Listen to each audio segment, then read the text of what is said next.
the president himself who is consistently pushing conspiracy theories, like right now, like constantly we also see them being used against him. So it's hard to have any sympathy for people pushing conspiracy theories. Do you believe he worked with the Russians to steal the election in 2016? Abby Phillip recently did a segment on her CNN show covering Joe Rogan, Donald Trump, and the spread of right-wing conspiracy theories in the United States. And somehow, in typical fashion, the MAGA panelists on the show still tried to blame everyone else for the conspiracy culture they've helped push for years. We're going to look at some clips from the discussion on Abby Phillip's show, and there are definitely a few things that need to be talked about here, so let's get into it together. Tonight, Joe Rogan is looking for someone to blame for the growing number of Americans who believe that the 3 assassination attempts against Donald Trump's life were a hoax. Calling out an alarming trend of conspiracy theories, Rogan had one boogeyman in mind.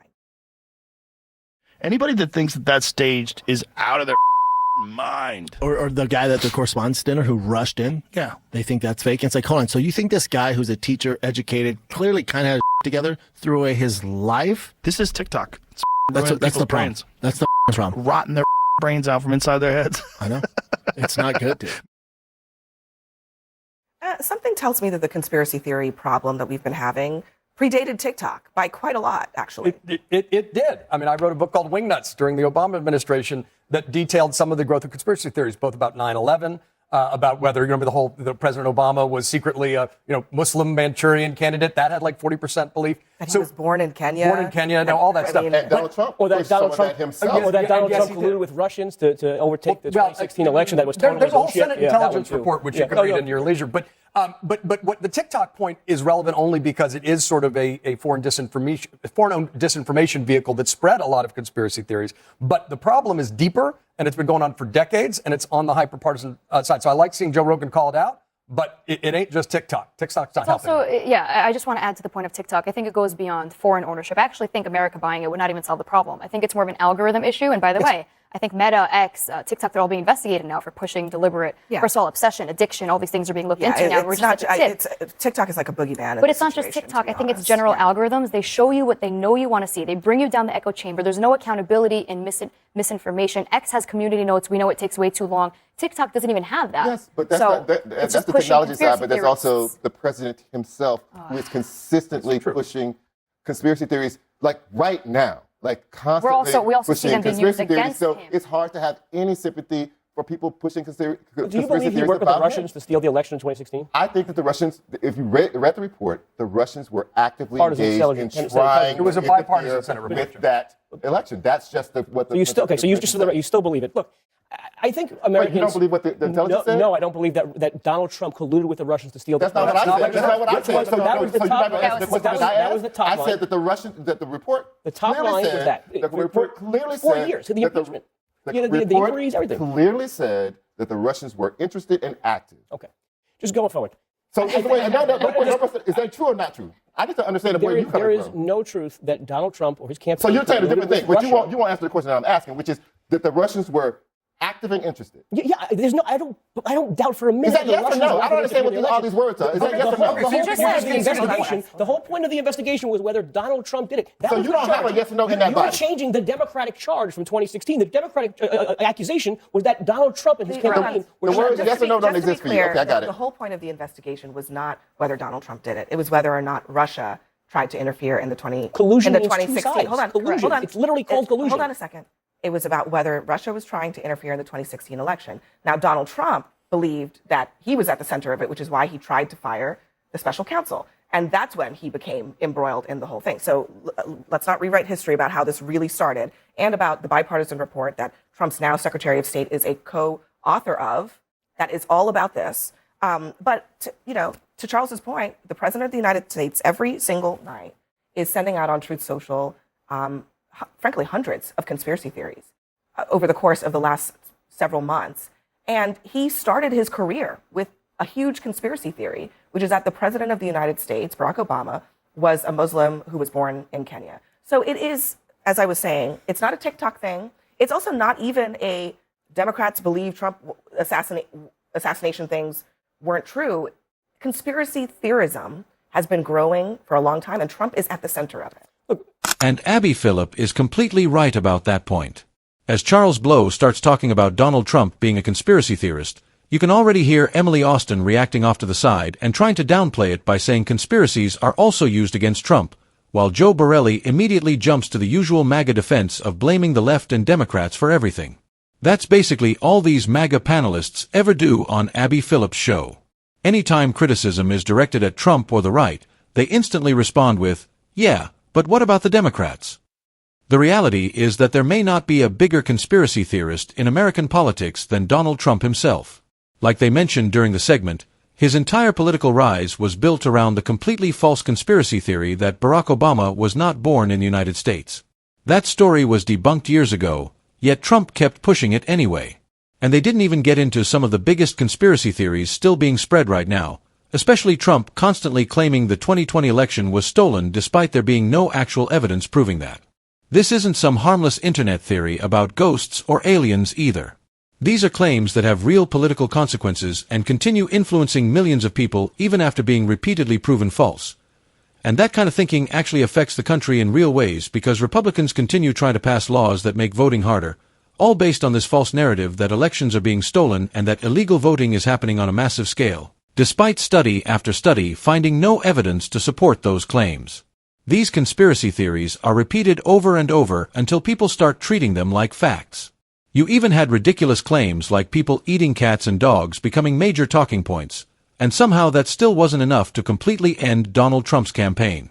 What makes the situation even crazier is that it's one thing when random internet personalities or podcast hosts push conspiracy theories, but it's completely different when it comes from the President of the United States, someone who has access to experts, intelligence, investigations, and detailed information on almost any issue imaginable. You would think a president hearing some outrageous claim would actually look into it seriously, speak to officials, gather facts, and verify whether any of it is true before repeating it publicly. Instead, Donald Trump often does the exact opposite. Rather than using the resources available to him to calm people down or debunk false claims, he fuels the conspiracies because politically they benefit him and keep his supporters angry and emotionally invested. That's why so many critics view him as someone deeply tied to conspiracy culture, and they argue that a large part of the MAGA movement is built around fear, misinformation, and narratives that simply do not match reality. Significant thing, obviously proven wrong, right? Complete farce. But there has been times over the course of American history, and I can think of a couple, MK Ultra, the idea that we were giving LSD to people, the Gulf of Tonkin resolution, the FBI was, shadowing Martin Luther. Now Joe Borelli starts reaching all the way back to the 1960s instead of addressing the conspiracy theories that are actually being pushed right now in modern politics. Rather than talking about current issues, they always try to distract and change the subject whenever Trump or MAGA conspiracy theories are brought up. We literally had people trying to describe January 6th as some kind of peaceful tour despite the chaos everyone watched unfold live on television. Yet instead of defending those claims directly, Joe Borelli wants to jump decades into the past to avoid the actual conversation happening in the present. The discussion should be about what's happening right now, not endless deflections every time criticism is aimed at the MAGA movement. People were denying these things at the time, and they were dismissed as conspiracy theories and proven true. Then you go forward. Aliens, UFOs. You go for it, right? Aliens. Now we're talking about it as a regular occurrence, right?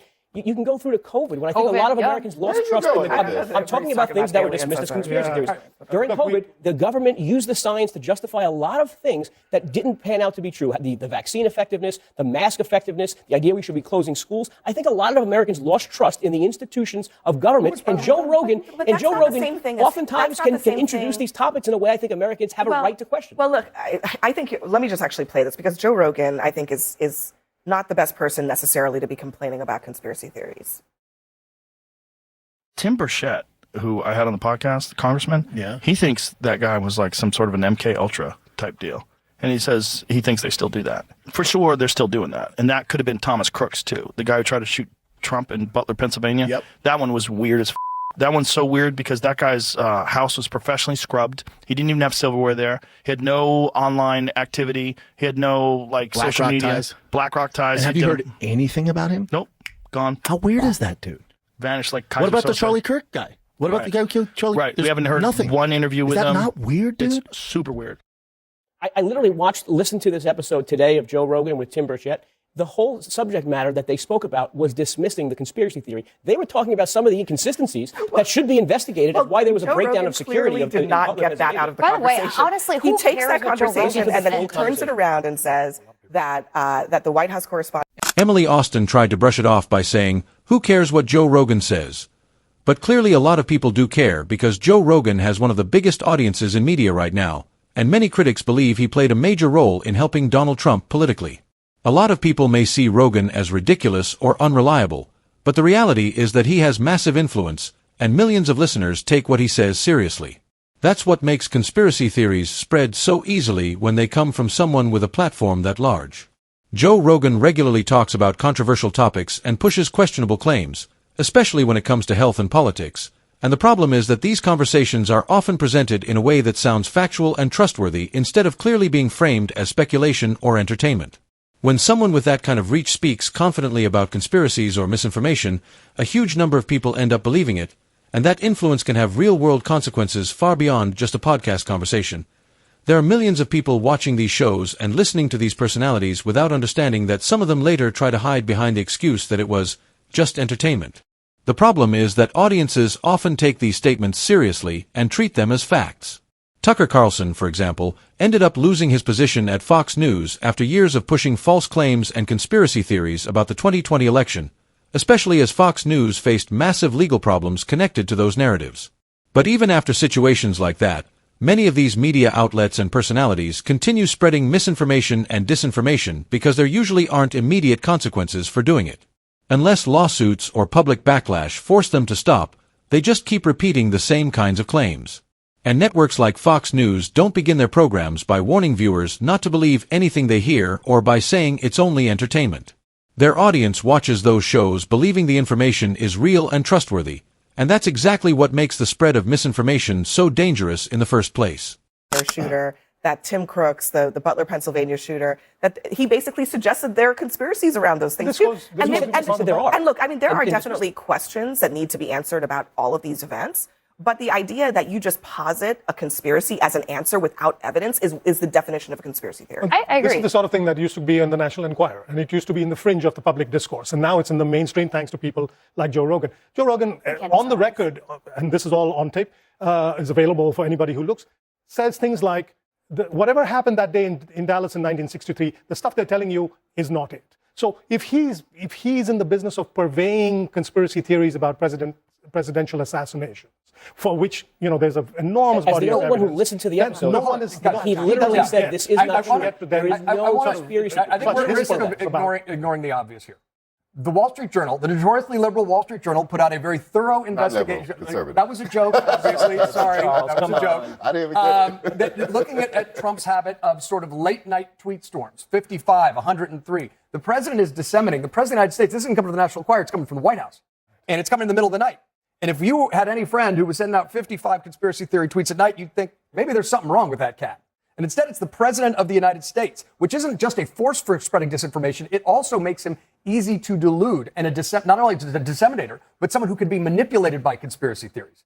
And this is incredibly not just weird and odd, but unstable and unhinged. And I would just like more Republicans to acknowledge that if a Democratic president were doing this, they'd be saying, hey, this ain't okay. The situation might be even worse than what you're describing because some of the reporting is that there's actually a structure inside the White House to provide him with these unhinged posts. People are finding things that they think he might like, handing them to him, and he okays them, and then they tweet it on his behalf. Some of them he does himself, but many of them are brought to him. He approves it and then puts it out. So it's actually kind of layers worse than just he's on his own. The Wall Street Journal reported today, Natalie Harp, Trump's executive assistant, plays an integral role in his Truth Social activity. She brings the president stacks of printed out draft social media posts for his approval. It's a stretch to say she's so there's a lot more in the story that you can read. She's feeding to him or he's doing himself. I wish one of those is best. There's a lot that he posts that is coming from inside the house. And the problem is that there's a serious problem, which is that if there's so much of this out there that on both sides. It doesn't matter. No. We're not Bobby's got the last word. It doesn't matter. At some level, it doesn't matter on which side. There's so much of this is out there that when real things happen and when real news needs real attention from Americans, they no longer believe it. And that's the real danger to the Republic. That is the big risk. That line at the end was actually a really strong point, because when everything gets labeled as a conspiracy, people eventually stop knowing what's real anymore. Over time, they begin distrusting everything, including legitimate information coming from the government or even the President of the United States. Imagine how different things would feel if political leaders focused on sharing accurate information that actually helped improve people's lives instead of constantly creating outrage, division, and chaos. But many critics argue that during the Trump and MAGA era, politics became centered around tearing institutions down, spreading distrust, and keeping people angry all the time. Earlier in the discussion, there was also that comment about something being wrong with that guy while talking about Joe Rogan, and a lot of Trump critics believe the exact same description applies to Donald Trump as well. Polling and public opinion over the years have shown that a large percentage of Americans have serious concerns about Trump's behavior, rhetoric, and leadership style, which is why the country remains so deeply divided around him politically. But let me know what you think about all of this. Do you agree with the right-wing panelists like Emily Austin and Joe Borelli, who constantly try to blame everything on the left and act like all the conspiracy theories surrounding Donald Trump are somehow made-up attacks against him? Or do you agree with what many people see as the obvious reality that Donald Trump himself has spent years pushing false claims and bizarre conspiracy theories about stolen elections, people eating cats and dogs, and countless other things that simply are not true? A lot of critics believe the biggest threat to the country isn't some imaginary political boogeyman that Republicans constantly talk about, but rather the chaos, division, and misinformation coming directly from the White House itself. Let me know your thoughts down in the comments. Make sure to like and subscribe, and I'll see you in the next one.